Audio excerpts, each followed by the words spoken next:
I mentioned that modules are merged into your main store on the same level as all the other things in the store.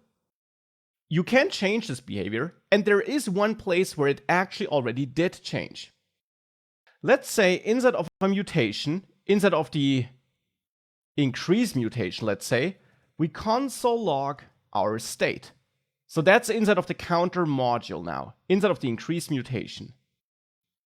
Well, let's have a look what happens if we click add 10.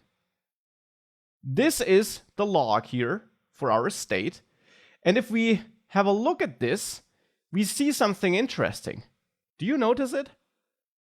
We see the counter in there, but there's one thing we don't see in here. Our authentication state. We don't see is logged in there, this state. Now I just said it would all be merged into one store. So why don't we see is logged in here in the state of our counter module then? Because the state inside of a module is actually treated as a local state inside of the module. Mutations, actions, and getters are global. You can access them as before on the main store. But the state is local to this module. So anything you do on this state inside of this module refers just to this state module. So for example, in a getter, I would not be able to get the off status. If I add a new getter in the counter module getters object, test off, and I try to return state is logged in, this will not work. If I now try to access test auth, let's say in the user auth component, we had another computed property is test auth, where I return this newly added getter test auth, which I just added to the counter module. If I access this here, and I then simply output the value, let's say in a paragraph, like this. So if I output this newly added computed property, which uses the new getter here, this will not work. First of all, though, I have to fix an error. In main.js, in the new test auth getter, of course, I should accept state as an argument in order to use it. But even with that, you notice there's nothing below the button.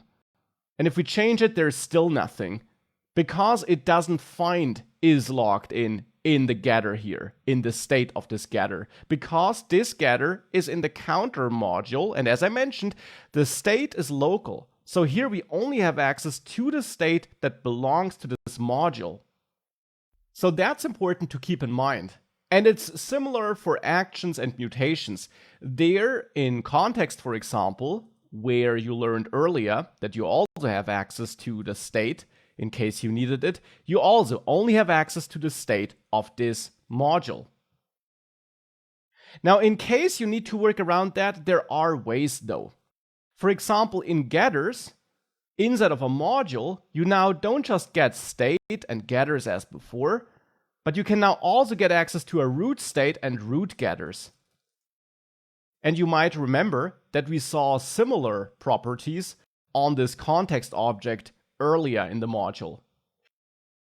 This is your way of getting access to the main state, the main getters of the entire store, instead of just the state of this specific module. So this is your fallback way of getting access to state that's not part of this module, in case you need it.